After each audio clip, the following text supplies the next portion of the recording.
morning, a blessed church! Excited na po ba kayo mag-worship sa Panginoon? Ako, excited na po ako. At para mas lalo po kayo ma-excite, if you have your Bibles with you, please open it on Psalm 103. It is a Psalm of David. Ang title nito, Bless the Lord, O my soul. Ayan, nakuha nyo na po ba? Ayan, let's together read this. Bless the Lord, O my soul. It's a call to worship. It's a call to worship our God. Malagay nga, bless the Lord, O my soul. He's talking to His soul. We know that soul is intellect, will, and emotion. So, He's inviting His soul to worship God. Ayan, nakalagay pa, and all that is within me. Grabe, no? Hindi lang yung soul, but all that is within me, worship His holy name. Sabihin kung ano pa yung natitira, parang buong pagkatao ko, everything that's in me, everything na meron ako, i-worship ang Panginoon. Diba? Bless His holy name. Bless the Lord, O my soul, and forget not all His benefits.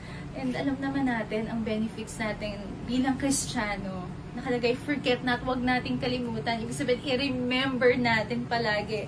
Forget not all His benefits. Who forgives your iniquity. Yan ang nilist na talaga eh. Who forgives all your iniquity. Praise God.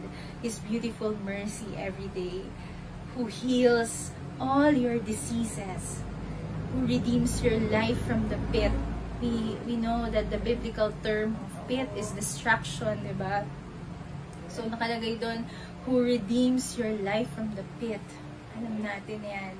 Who crowns you with steadfast love and mercy. Diba, sabi nga ni Paul, nothing can separate us from the love of God that is in Christ Jesus our Lord. Walang makakapaghiwalay ng great love ng Panginoon sa atin. Who crowns you with steadfast love and mercy. Is mercy that is new every morning. Ngayon, bago ang mercy ng Panginoon ngayong umaga, who satisfies you with good so that your youth is renewed like the eagles. Grabe, no? Ito yung mga list. Some of the list. Actually, ito ang song natin, 10,000 Reasons, because talagang sobrang daming reasons for us to worship the Lord. Are you ready to worship God? Let's pray.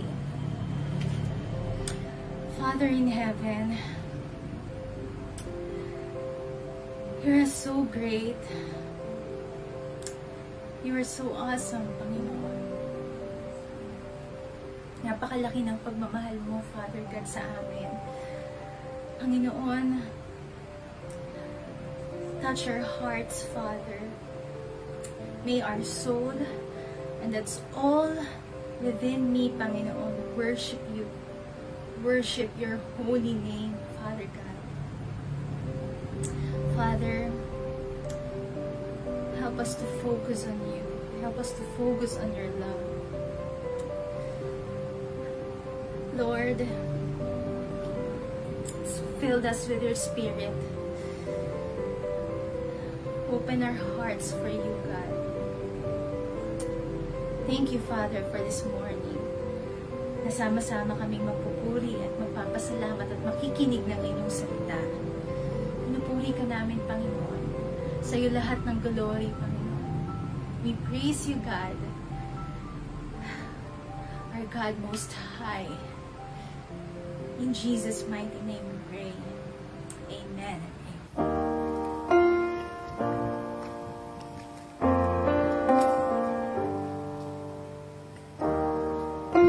Let's sing, bless the Lord. Bless the Lord, oh my soul, oh my soul. Worship His holy name. Sing like never before, oh my soul. I'll worship Your holy name.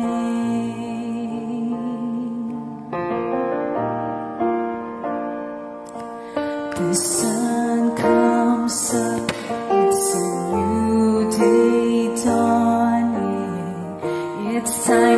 sing your song again. Whatever may pass and whatever lies before me, let me be singing when the evening comes. Bless the Lord. Bless the Lord, oh my soul, oh my soul. Worship His holy name. Sing like never before, oh my soul. I worship your holy name. You're rich in love. You're rich in love, and you're slow to anger. Your name is great, and your heart is kind. For all your goodness, I will keep on singing. 10,000 reasons for my heart to find. Bless the Lord, oh my soul, oh my soul. Worship His holy name. Sing like never before, oh my soul. I worship your holy name. Bless the Lord, oh my soul, oh my soul. I worship your holy name. Sing like never before, oh my soul. I worship your holy name. I worship your holy name. I worship your holy name.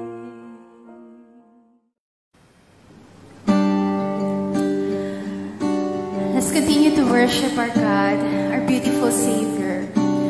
Express how much you are thankful, how much you appreciate Him, and how much you love Him. And sing. Jesus, beautiful Savior, God of all majesty, risen King, Lamb of God, holy and righteous, blessed Redeemer, bright morning star. All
all the glory, Lord. We love you, God. Thank you for your love, Lord. In Jesus' name we pray. Amen. Amen.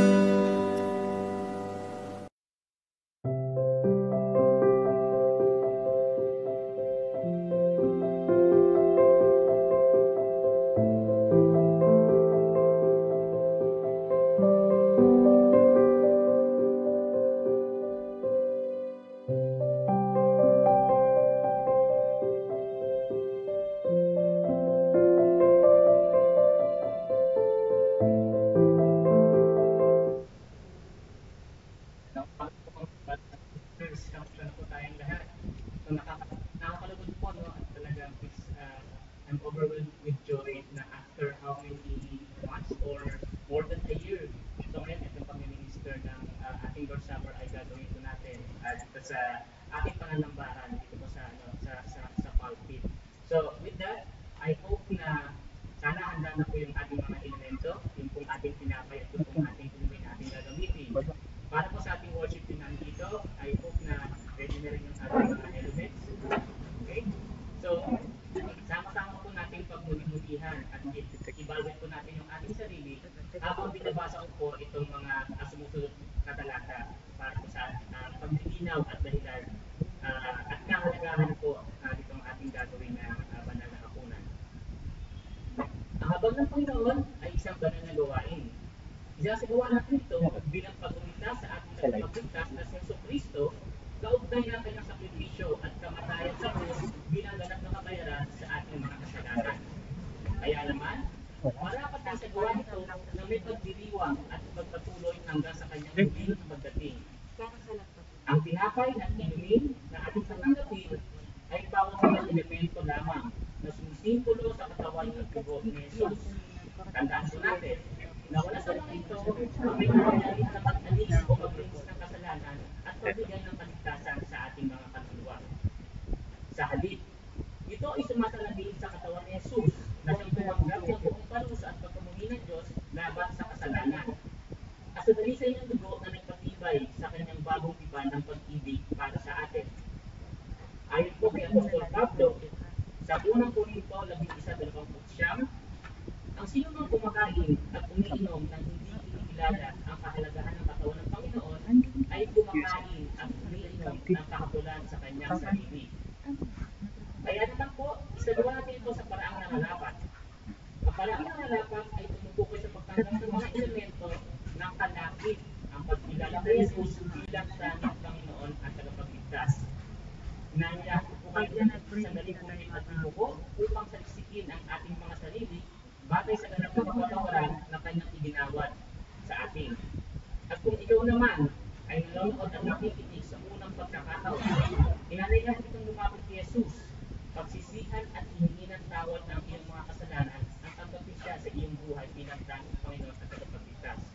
At kung ikaw naman kapatid, sa mga sandaling ito, ay hindi pa ready o hindi pa handa na magsuko ng iyong buhay sa ating Panginoon Jesus, hindi kaya kita na pansamantalang huwag munang tumanggap ng mga elemento. Bagkus, hindi kaya kita siyasapin ang Biblia dahil dito matatagpuan ang magandang balita na kaloob ng ating Diyos sa atin.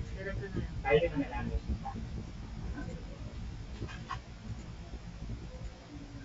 How deep the Father's love for us, how vast beyond all measure, that He should give His only Son to make a wretch His treasure.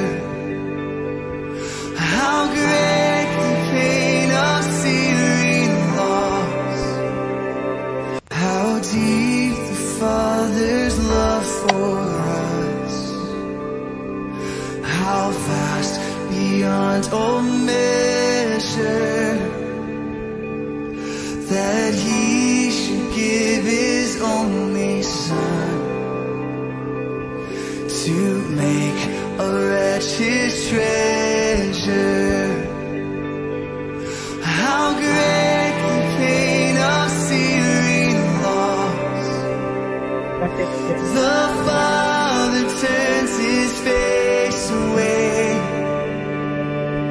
as wounds which mar the chosen one bring many sons to glory. How deep the Father's love for us, how vast beyond all measure, that he should give his only Son to make a wretch his treasure. How great the pain of searing loss, the Father turns his face away as wounds which mar the chosen one bring many sons to glory. How deep the Father's love for us, how vast beyond all measure, that he should give his only Son to make a wretch his treasure. How great the pain of searing loss, the Father turns his face away as wounds which mar the chosen one bring many sons to glory. How deep the Father's love for us, how vast beyond all measure, that he should give his only Son to make a wretch his treasure. How great the pain of searing loss, the Father turns his face away as wounds which mar the chosen. Sa mga sandali ito mga kapatid, kunin po natin ang elemento ng tinapay. Atin po ito ang ipadalangin. Aming ang mga salangit sa umagang ito, kami po nagpupuri ng papasalamat sa pagkakataon at pribilehiyo binigay niyo po sa amin upang kami makapagdaos ng banal na hapunan. Sa oras na ito, hawak po namin ang tinapay na sinisinto sa iyong katawan na talagang katawan, Lord God, na nagtinapan, Lord, para sa amin. Maraming salamat, Lord, at talagang sa ginagawa po natin ito, tinataas ka po namin at Panginoon, kayo po ang magpurihan namin. Inaalala po namin kayo, Panginoon, sa ngalan ni Jesus. Sabi po sa unang Korinto, 11:23-24, sapagkat ito ang puro na tinanggap ko mula sa Panginoon at ibinigay ko naman sa inyo. Noong gabing siya ipinagkando, ang Panginoong Diyos ay dumampot ng tinapay, nagpasalamat at pinagpalapiso iyon at sinabi, ito ang aking katawan na inihahandog para sa inyo. Gawin niyo ito bilang pag-alaala sa akin. Sama-sama po natin tanggapin ang tinapay.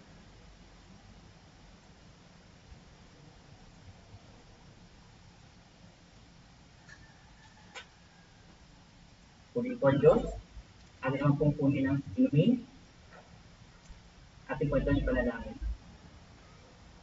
Muli, aming amang salangit, sa oras na ito, kami po ito pupunin ang pasalamat sa iyo, hawak po namin, Panginoon, ang inumin na sumisimbolo sa iyong dugo, Panginoon, na nagpatibay ng bagong tipan. Talagang Lord, pamalitan po niyo, Panginoon, talagang mapurihan po namin kayo, inaalala po namin kayo, Panginoon, talagang tinataas po namin ang pangalan niyo. Pangalan ni Jesus. Sabi po, sa unang Korinto, 11:25, matapos maghapunan, lumambot din siya ng kopa at sinabi, ang kopang ito, ang bagong tipan at nagtitibay ng aking dugo. Kung inin niyo ito, gawin niyo bilang pag-alaala sa akin. Sama-sama ang tanggapin natin.